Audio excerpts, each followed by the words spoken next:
good evening, ladies and gentlemen, all subscribers all across the world that we have. We appreciate you tuning in this evening. And here we have another evening conversation with MossBurgh. And this evening, I am bringing someone who I've had the chance to meet, not just over social media.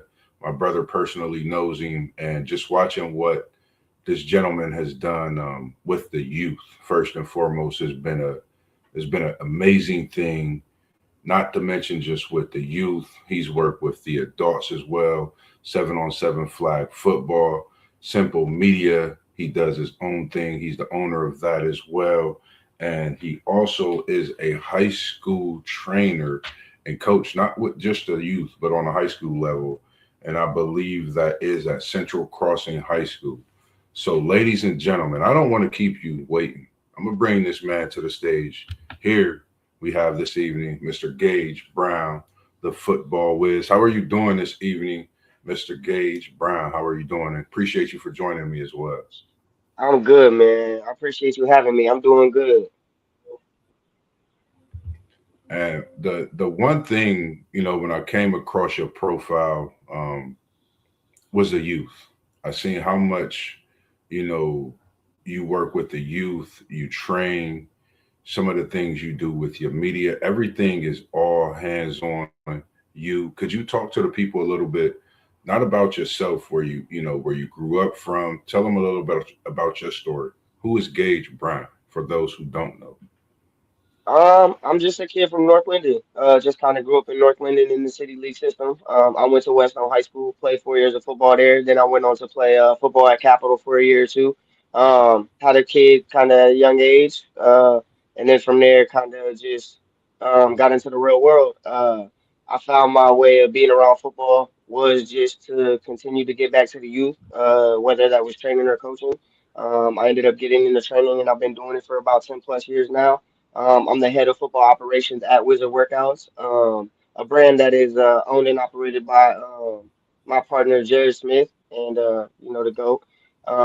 But I do that with him. I've been doing that for about 10 plus years. I trained a number of guys. One of the most recent ones that just graduated and has been posted a lot is Caleb Anthony, Ibrahim Cisse. I've sent him multiple pro contracts, so on and so forth. I got plenty of guys in high school that went first team all OCC this year, first team all city, that kind of thing. I also do coaching. I've done it in the form of little league, whether that's contact or flag football or 7-on-7. I've done it at the high school level at Central Crossing High School, as you mentioned. I've also done it at the collegiate level. I did 1 year with OSU club team and coached the receivers there. So I have an extensive array of football experience, and I really just like to get back, man. There wasn't all these resources kind of when I was growing up as a young athlete.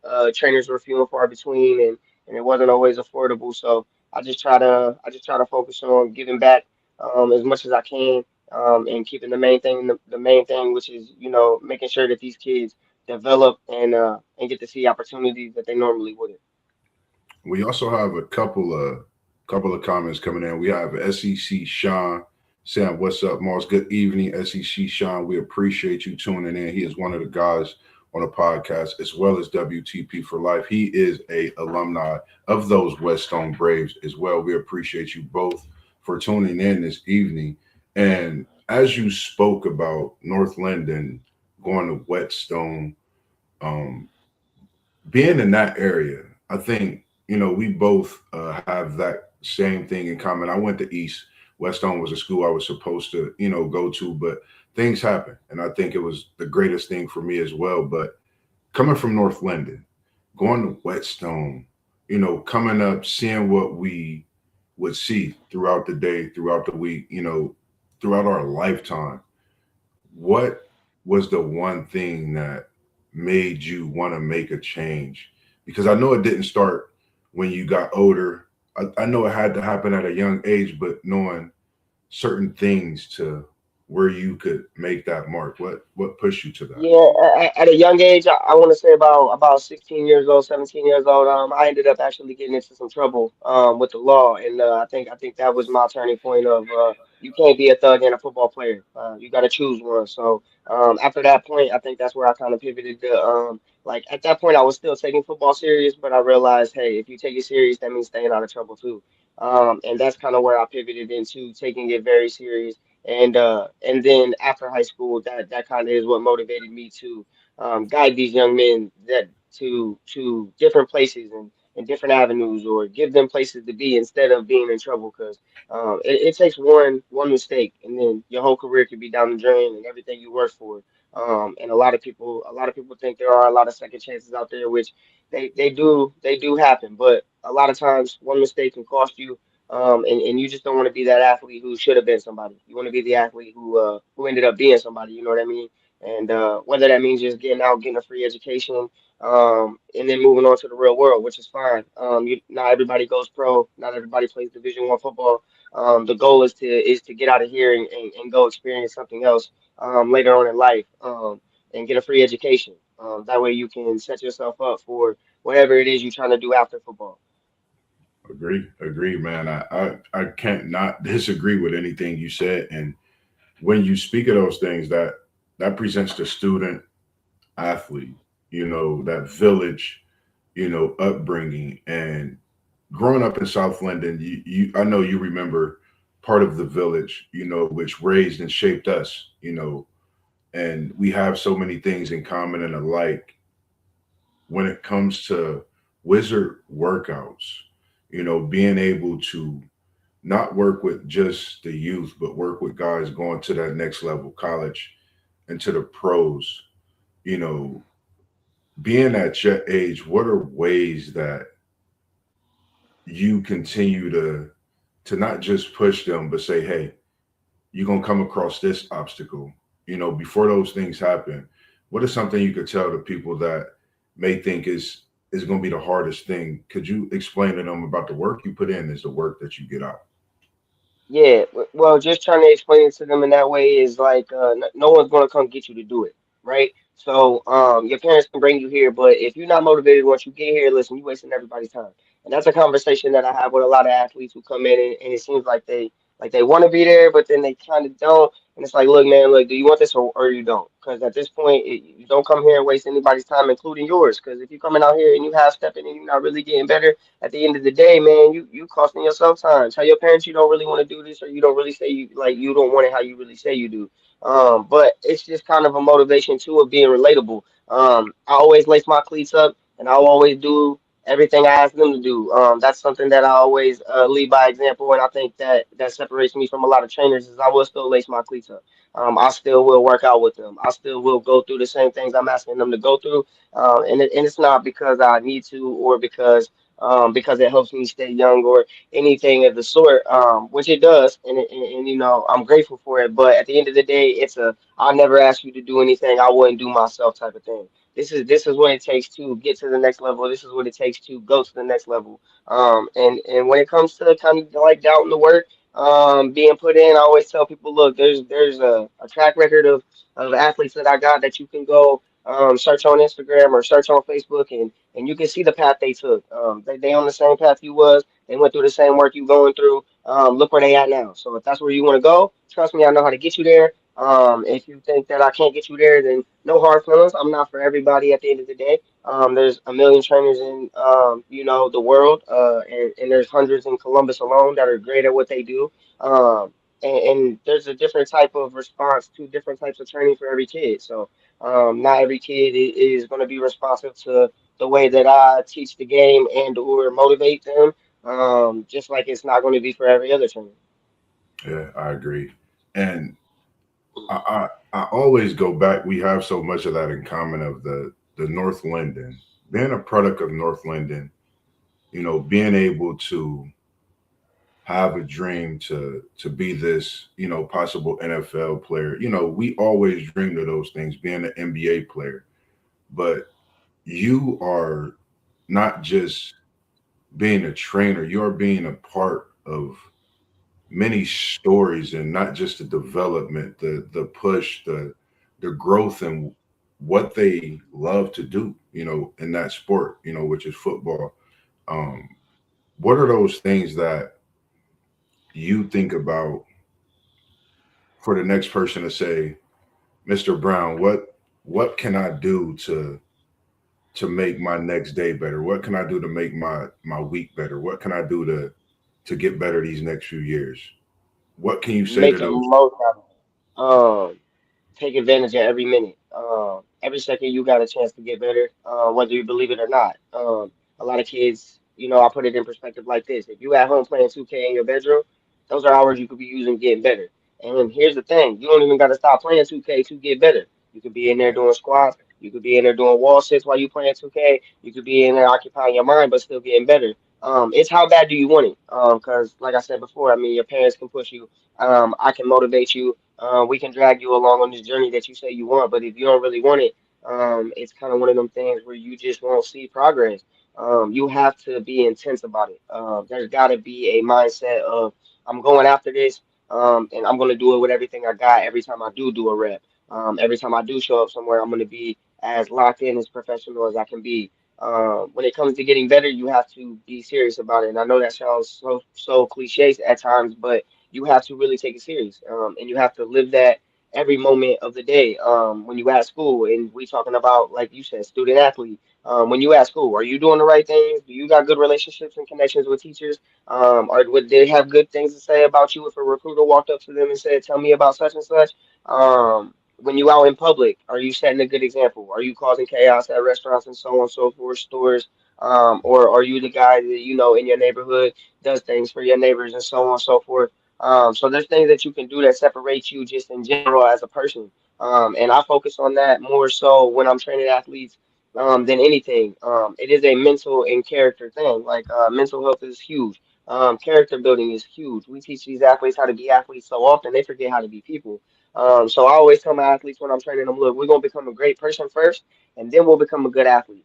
Because becoming a great person just builds good habits of you becoming a great athlete. Because if you already just in everyday life locked in, and you going to school and doing the right things, and then you going home and doing the right things, by the time you get to me at training, you gonna already be in the flow of doing the right things. So then you gonna come get the most out of whatever we're gonna do at that session.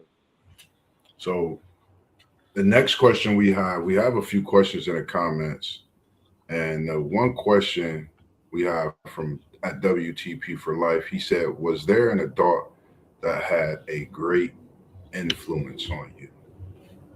Yeah, so my uncle, I had an uncle. His name was Uncle Tom. When I was younger, I kind of came up in the foster system. And they ended up taking me in when I was younger. And when he first got me, that's why I played football in the first place. He took me, he introduced me to the game. Said, "Hey, if you want to be angry and you and you want to take it out on the world, this is the place you can do it. Strap your pads on and go after it." And then I kind of Definitely. just fell in love with the game of football after that. So my uncle was a huge influence. He always told me, don't be scared to speak up. The worst thing that people can tell you is no. So that's why I never have a problem asking for an opportunity or asking for help or asking, you know what I mean, for some kind of support. Because it take a village to do all of this stuff. But it also takes some guidance. And yeah, my uncle was a huge influence in those ways. He instilled some good morals and principles, but through the game of football. Football was my kind of my vehicle. When I didn't act right, he took it away, and that made me get my head right away. And if I was doing the right things, you know what I mean, and I was going to school, playing football, keeping my head cool, doing all those things, then it was okay. After the game, we'll go out to eat type of thing. So it was kind of like punishment and reward. But it was in the sense of something that I loved. He knew that football was something that I loved to do. So, the more you keep your head on straight, the more you get to do this thing you love to do, because it's a privilege at the end of the day. No one owes an athlete the right to play their sport. Like, a coach can take it away from you, your parents can take it away from you, it can be taken away, an injury can take it away from you. Like the game can be snatched away from you at any given moment. So it's a privilege to play it. You gotta treat it like it. Yeah. Now, I'm glad you mentioned that. When you mentioned injury, you know, what is one thing you could say, to anyone that's, whether it's you're dealing with an injury now, or you've coming from an injury. What is that? What is that mindset? You know, I It know some people. depends where you want to end up at the end of it. So I always tell everybody that. Because everybody gets injured kind of at different points in their career. First thing you got to think are, do I want to come back and actually make a run at playing this game again? Yeah, Once you answer that question, that kind of sets the tone for what you're going after. If you say I'm trying to come back and play this game, you need to go into rehab and training like it is practice now. You need to replace the game, basketball, football, whatever you're doing with rehab. It needs to become your new game to beat, your new thing to win, your new championship to obtain. You got to treat it like that. I would never tell an athlete to push themselves to a point of being too uncomfortable. But when you're also doing rehab, you don't want to baby yourself too much. You got to find that medium of like pushing yourself just a little bit and taking care of yourself a lot. But in a sense of you just have to you got to know what you want at the end of it, and then that kind of sets the tone. If you want to come back and play, you got to go attack it like it is a game, like it is something you try to win. If you're not, I mean, you can take it a little bit easier. You're not coming back to play the game. You just trying to get back healthy as a regular person. You can right. kind of just go at it with a, hey, I'm just trying to get back right. As long as you kind of do the bare minimum, you can always get back to regular life. But to come back as an athlete and better than ever, you have to attack it in a way of kind of being crazy. Like, I'm gonna push myself through this ACL injury or this so on and so forth injury harder than anybody ever has. Like, you got to kind of want to outwork anybody who's ever done it before you. I personally have tore my ACL and came back from it. It took me 7 months, but like I said, I went at it like a madman. I kind of pushed myself sometimes to places that were a little uncomfortable. But I'm better than ever now. I still play ball right now. It is flag football, but I still compete at a high level. So I still get out there and train, run around, run routes. So it's something that you can definitely come back from. It's never over. But you can't let anybody tell you what your limit is. You gotta kind of just go after it. We got another question from one of the guys from Post Game 86. Good to see you post game as well. Said, when you're surrounded by athletes, is there anything you notice about them that makes you say this dude is going to be a baller without knowing any of them? I would say the kid who has the attention to detail. The kid that I can explain the drill to one time and he hits every move like he's supposed to, is the kid that I'm like he's gonna be a dog because he gets it. He gets how serious it is to be right on point and to understand what's going on. It's an IQ thing for me, personally. Kids at a young age who have a very high IQ, I'm like that kid gets it and he's gonna be a dog as long as he's around the right people. Not saying that IQ can alone make you a dog. Obviously, there's a lot more that plays into it, but when you have a high IQ and a high eagerness to just pay attention and learn and pay attention to detail when you're young, those kids usually end up being dogs because they're training with high schoolers. Say like I got some 10-year-olds who can hang with high schoolers and can train and do those drills, and then I got some 10-year-olds, you know what I mean, who are on the 10-year-old level. So it's like it's just one of them things of how much can they tap into being a dog. Yeah, I agree. And when you mention, as we've been talking so much about football, there's someone that I'm speaking with, Mr. Brown, that is, and yourself, 7 on 7.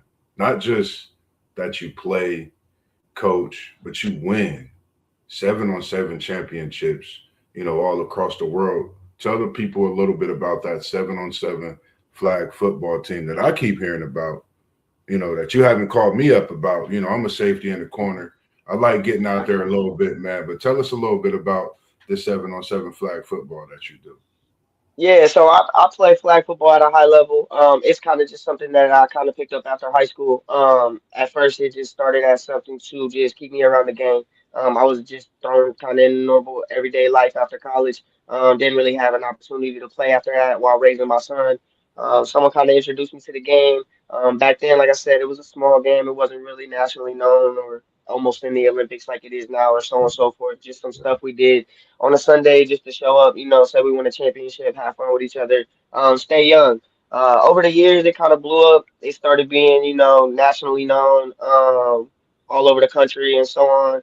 I traveled the country. I've been, Vegas, Colorado, Florida, which is where nationals usually are. I'm heading down there in January actually to play this year, but I played for several different teams. I've won a lot, I've lost a lot, but at the end of the day, it's really just kept me young. I'm 32 years old and I'm still able to put my cleats on and go play the game at a high level with dudes who, you know what I mean, have played D1 college ball and pros before. And flag was just the thing that, like I said, it kept me around the game, it kept me young. And it just was always to me a little safer than playing semi-pro. I tried this semi-pro thing for a minute and it just was too much of a risk. Having to go to work and take care of my kid. Flag just seemed, to be my thing. I'm a little bit smaller and more athletic too, so flag just kind of just seemed to fit my groove. And just something that I've done over the last 10, 15 years. Just to, like I said, stay young and stay in the game. Sweet man. I like the way you broke it down, and when you mentioned family, and those things, what can you say to the next person that's stuck in between, making that choice of going to play professional, or like yourself just want to sit back and still enjoy the game, but be effective in many more ways, as we see you have been with the 7-on-7 and youth as well with this football. Yeah, like I always tell my athletes, look, man, there's always life after football, and there's always a way to stay around the game after you're done playing the game. Even if you just want to recreationally play the game, you can do that. Like there is flag football and so on and so forth for adults. But even if you just want to, hang the cleats up in general, which a lot of my older athletes have done. I've had people who graduated college and he's like, I'm just kind of done with the game, bro. I don't really want to do this anymore. But I want to be around it. So I always get them hit to how to train, how to become a coach, how to do things like that. Still be around the game in ways that will still feed their soul, because it is something that I think once you take on as a hobby for majority of your life, and you're a player, it's something that kind of just really don't leave you after you leave the game. So I always like kind of offer advice of just like, if you don't want to go to that next level and you don't want to chase, playing indoor football or whatever because you didn't get an NFL tryout or so on and so forth, man. It's kind of like, um, I just tell people, you know what I'm saying? It's cool to hang them up. There's still a way to be around the game. You don't have to play for the rest of your life. I just was blessed to have the health to be able to do it. And if you still want to, I mean, you even got, Rogers Cromartie still out there playing flag football. You know what I mean? Yeah, Retired pro football player. And he's still out there just staying young. I mean, and that's really what it's about, is just having some fun and staying young. There is some things to win. It is in the Olympics now, so now it's kind of like on a bigger scale where people can actually make this a career choice with football. I mean, you have so many avenues now with the UFL, the Canadian Football League, Arena Football Leagues, all the overseas football, NFL football, XFL. I mean, you got so many opportunities after to go play the game. I always tell people explore all your options first before you hang your cleats up. Make sure this is something you don't want to do. But if it's something you're really convinced you just don't love to do every single day anymore, you don't want to wake up and go run into people anymore. There's ways to be around the game without doing that. I agree. And SEC Sean, he has a great question as well for you. Thank you for chiming in and asking that question as well. What would you say is your favorite part of training, mentoring the youth? I would say crossing the finish line.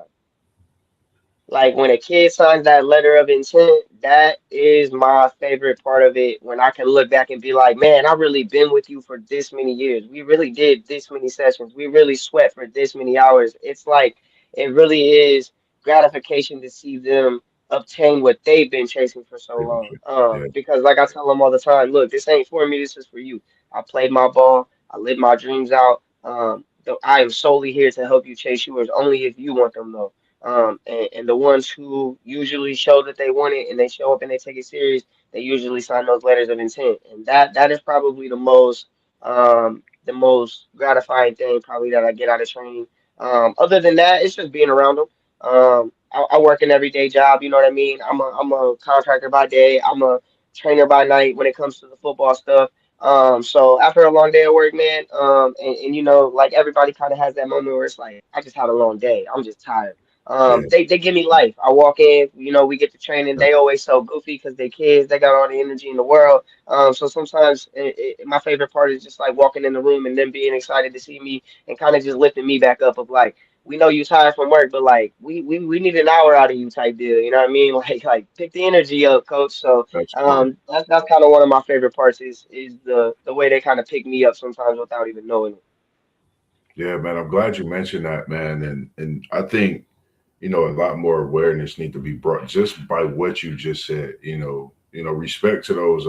I give flowers to you, and all those out, across the world, man. That takes that, 15, 30, 45 to an hour with the youth, spending that time and giving them the time of their life that you given with them, because that's all they ask for is time. Showing up. I think that's a big thing, today, growing up, for a lot of youth. We remember the village, and we see it, but we don't see it like we used to see it. And me and you will talk more about that. That's something I know we could definitely kick back and laugh about years down the road, because of some things that I would love to do, and be a part of what you're doing as well.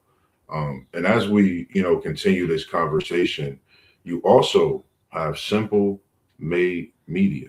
Talk to us about Simple Made Media. Civil made media is legit my hobby. So a lot of people will think football is my hobby, but after a while, that kind of became a lifestyle. Football is just something that I wake up and just kind of naturally do every day. It's second nature at this point. I don't have to think about football to talk it, to watch it, none of that. It kind of just comes to me, right? But I like to have hobbies, and I like to, I feel like, have a little depth to me, which means I like to be multifaceted. I like to be able to do a lot of different things, and which is like marketing. Sometimes I've dabbled in that, photography, training. There's a lot of things that I try to do on the side just to kind of make me feel creative. And Simple Made Media was one of those. People started shooting pictures of athletes, and I thought, hey, that's cool. I've never charged anybody to shoot. I've never really taken it too serious with like booking sessions or anything like that. It's just something that when I know I'm going to a football field to watch maybe, certain kids that I've trained play, or when I used to coach at certain places, I would just bring the camera with me. When I go play in Florida, I bring it with me all the time. And I just kind of freelance shoot. I don't like I said, I don't charge anybody. I post it all up on my page for free. I don't do any crazy editing or any type of gimmicks, or it's literally I shoot, I put it on my iPhone, I quick edit it, and then I post it. It's just something that's just it's legit a hobby for me. Photography is just a cool thing to me. And I think I got an eye for sports photography in general. Just because I do play football, so I can kind of see things happening before they actually happen. So I think I take some cool flicks, and that kind of was the end of it. So I just kind of carry a camera around sometimes, and you'll see me shooting. Yeah, I like that. It's funny you mentioned that, because I think we definitely have so many more conversations that we gonna have and talk about when it comes to that, because I feel the same way.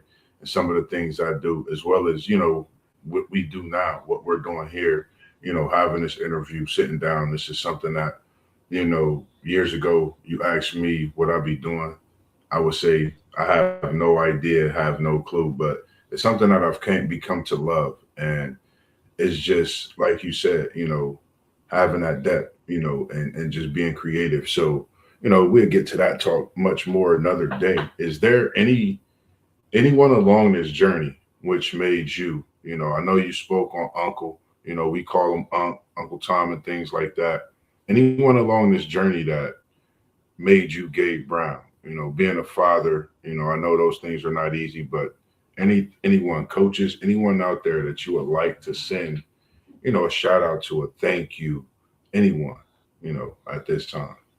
I mean, there's a lot of people, but not really one in particular that kind of drove me to be who I am or kind of chase what I was chasing. I tell people all the time, like I kind of really don't know how I ended up here. It was kind of just a lot of gut feelings of I just don't want to be a product of the hood. I just don't want to be a product of North Linden. Is kind of what drove me. It wasn't really a person. It was more of a stereotype, I guess. I just didn't want to be another kid from this area who didn't take advantage of opportunities and or just was a problem child. And it kind of just drove me to make certain decisions along the way, like getting good grades in high school and turning my life around and just things like that. It was just a lot of gut feelings of just later on this is going to make sense. And I didn't always understand it in the moment when I would make certain decisions or move certain ways. But later on, now we see where we're at and why we're here. So the purpose is a lot more clear now. But not really one person. I would just say it was more of a feeling. It was more of a uh, not really wanting to end up a certain way. Yeah, I like the way you break that down. And, like I said, man, just coming from South Linden, I think that definitely, I think that motivates us and pushes. Is there anything you could say to anyone if you, I'm sure, everybody, or, I'm not going to say everybody, people have heard different things, you know, not so good about South Linden. Could you tell people about South Linden, the things that they don't see about the South the Linden? Linden area is more of a community than people would like to lead on. Yes, it is a rough community, and there are areas that are a lot rougher than others, but it was always a community nonetheless. I mean, you show up for each other. You know what I mean? You always had somebody kind of like looking out for the kids. At least when I was growing up, I know times are a little bit different now. And the world in general is not as safe as it used to be, but I remember running around, the Linden area, and all my friends' parents had permission to tell me to go home, or you know what I mean, to call my parents and tell them what I'm doing, or so on and so forth. So there was a sense of community there. Linden is a thriving community as well. The high school over there. I mean, now that someone is pouring into that and caring a lot more about that, I mean, you see the sports are getting better. The academics, I would imagine, are getting better as the sports are getting better because that means more kids are eligible to play. It's a community area, and it is a rough one. And a lot of people just they misunderstand it because of the rough edges that it has. But if you dive into it, you'll just see that it just may be a bunch of people who just have some life struggles that are kind of just trying to figure it out together. And with a little bit of support from the rest of the city, which the city should support each other more in general, just as the city of Columbus, places like that can thrive more when the right people go back to pour into it. So yeah, just growing up there, like I said, I always had that feeling of kind of I don't want to be the stereotypical product of Linden. So people couldn't point that finger and say it's because of where you came from. So now I sit where I sit and I tell people where I came from still, and I'm proud of it. And I say I'm a product of that area. And I pour into it and I put on for it every time that I can. I never shy away from about where I'm from, or how I grew up, or the environment in which I was raised. It actually is, kind of the brutal truth. And sometimes the thing that I need to relate to some of these kids, when it's like, look, man, I know you think it's rough, like I get it. And when they like, nah, you don't get it for real. It's like, Mhm. I'm from one of those places. Like, Yeah. and then when you have that conversation and they have the conversation with the parents, they're like, oh, okay, it's really rough over there. Like Coach Gage not just bluffing. A Yeah. lot of what I say is I usually say, it's blunt, honest, and real. I'm never gonna sugarcoat nothing for you. Because at the end of the day, we ain't got time to waste. You only got so much time to be successful.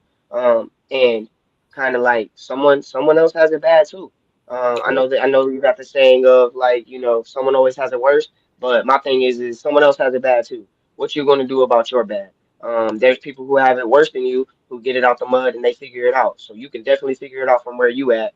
So what you gonna do about your bad? Because someone else got it bad too, and guess what? They still woke up today and they got to work. They trying to figure out a way out. Either you figure out a way out, or you let that become your circumstances and define you. You know what I mean? But it's just one of them things. Like you can be a product of your environment, or you can make it out like me, and be a mentor and be, even better. I tell people, you can even be more of a testament to, this community by making it out and going and getting a college degree. Go to the NFL. Go, you know what I mean? Find ways to give back to your community in even bigger ways than I am. Because that's kind of the goal is to teach these kids, look, if you get it a little bit sooner than we did, and not go through some of the rough patches we did, you can do even greater things than we did. Because a lot of these kids will look up to us and be like, "You're so great, you're so dope, you to go." All that stuff they like to say nowadays, but what they don't realize is that they have the potential to be 10 times what they think we are right now. If they just kind of take the advice that we spill into them and say, yo, get it a little bit earlier, man, and you could be even more. Yes, sir. I agree, man. So what are the goals? WTP for Sports Dudes asks. He said, "What are the some of your goals in the next 5 years?" In the next 5 years, my goals would probably be to own and operate my own gym. I want my own physical location and facility, which is something that I've actually got into the works right now, which is the first time I've actually been really, really serious about chasing it. But I want a physical location. I want a place where I can bring these kids not only to train, but just in case they need somewhere to hang out. All my kids know it's bigger than football. I tell them that all the time. It's always bigger than football. Every conversation we end with, I love you. Like it is a real genuine connection with any athlete that I have. It's organic. None of this is, just football or just stage or you're only good to me in this facet or so on and so forth. These kids got access to me 24/7. They can Instagram me whenever they want. They can message me whenever they want. They got my phone number, Instagram, Facebook. So it's always bigger than football to me. So in the next 5 years, my goal would be just to obtain that physical location and turn it into a spot where some of the best training in Columbus happens, but also where some of the best impact and community outreach happens, where we can do events and we can give kids just a place to come and say they, train for an hour, but they just want to hang out for a couple more after. And we hang some Xboxes and TVs and things like that, where they just want to hang out and just watch football. There's a Thursday night game. We do, things like that. I just want it to be a place where kids can go to feel like they are a part of something, and get whatever comfortability they need or whatever talks they need to have had and things like that. Somewhere where they can, run to, which a lot of us from places like North Linden or the west side of, the hilltop of Columbus or Yeah. places like that didn't really have a place to kind of run to. So we just ran to what we knew was comfortable, which was kind of the streets at times, and running around and finding mischief to get into. So I'm trying to get to that point of providing a safe haven kind of for the youth, in the form of football training. Anytime you need, man, just you got my number now, man. Anytime, man. I think we have so many, the like-minded goals. Something that I would love to do, this in this area, but that's definitely another conversation we'll have. But I got your back. Whatever you need from me, it don't matter how much time it is. I got you when it comes to that, man. No, no problem. Um, just thinking about everything, man. I can't thank you enough. From accepting a phone call way back when it was not knowing what we would be able to bring to the platform in this interview today, but you aced this interview with flying colors. You graduated, man. No problem at all, man. This was great. I can't thank you enough, for joining myself, MossBurgh, for this Wednesday evening conversation, and looking forward to having many more conversations as well. Is there any websites, any social media that you would like for the people to know that they could reach out to you on as well? My personal Instagram is at the football wiz 02. My personal Facebook is just my name, Gage Brown. If you want to find any of our training content and or just kind of things that we post training wise, that would be at Wizard Workouts. Those are kind of the main three that I kind of operate through. Simple Made Media is just at Simple Made Media. If you ever want to catch any of the flicks, I don't really upload a whole lot. I probably got more pictures than I got posts. Still stuck in my phone, but I mean, yeah. As far as Wizard Workouts go, training will be started up as soon as I get back from playing in Florida, which will be the week of the 12th. So 12th through the 18th, I'll be out of town. As soon as we get back on the 21st, I'm going full blown. We have a new program called Young Wizards Academy. Young Wizards Academy is going to be geared towards athletic training, obviously for football players, and or athletes in general. But it will also put a heavy emphasis on mental health, and character building.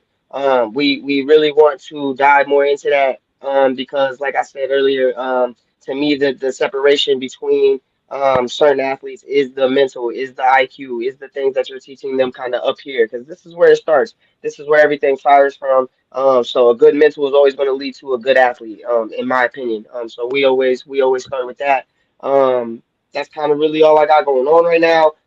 As far as coaching, we got 7-on-7 going on with Made Football. I believe the Instagram handle is at Made Athletes 7v7. If anybody wants to check that out, we going on road. I believe January 31st to February 1st, we'll be in Indiana for our first tournament. I'm sure we'll be posting videos, content, live streams for that. Um, Outside of that, I think that's kind of all I got going on. I really appreciate you having me on here, man, giving me the platform to kind of just, talk about this stuff. I really do push, like I said, organic and authentic. Nothing that we do over here on our side as far as wizard workouts or anything that I do in the football realm of smoke screens. We're real genuine and authentic with it. Anybody who would love to come find out, we'd love to have you. That's kind of where I'm at. Oh man, I totally agree with you wholeheartedly, man. Whatever you just heard, it's not whatever you heard. Everything you heard, make sure you tap in. It's official. I don't just see the videos. I see the clips. And myself, I thought you was literally a D1 somewhere in that realm of what you do because what I see is great, and it's, something that need to be seen more. So, like you said, if you hear those channels, go tap in, go sign up, make sure you get Oh, your real quick, that's what I forgot. program. Blackout flag football. Blackout underscore FFB.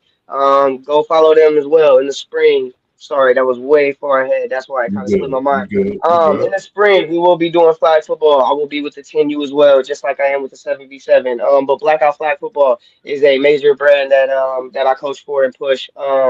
It is owned by my boy Nick Black. We started it, I want to say, a couple years ago. We started with 0 followers. We up to a few thousand. We have traveled all over the country with these kids, played in major tournaments, won major tournaments. We continue to put them on the map. So if anybody's interested in playing and or just kind of following along and watch us kind of put on for Columbus at these different tournaments out of town, that's another thing that y'all can tap into as well. Make sure y'all do that, man. Tap into everything.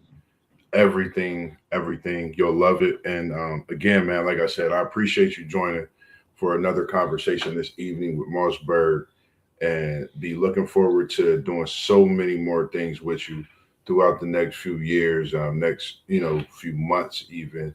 I can't wait to get into it, man. But it was just a pleasure having you this evening. Ladies and gentlemen, don't forget to follow all the channels that you see down at the bottom.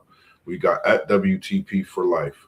We have at FanDuel, we have at Blissberg Podcast. We have at Post Game 86. We have City League TV. We have FanDuel, we have SEC Chime. SEC Shine brings in NASCAR. With City League TV, we're going to be doing a ton of live streams as we've done for our high school football. We're going into our City League basketball season. So make sure you stay tuned in.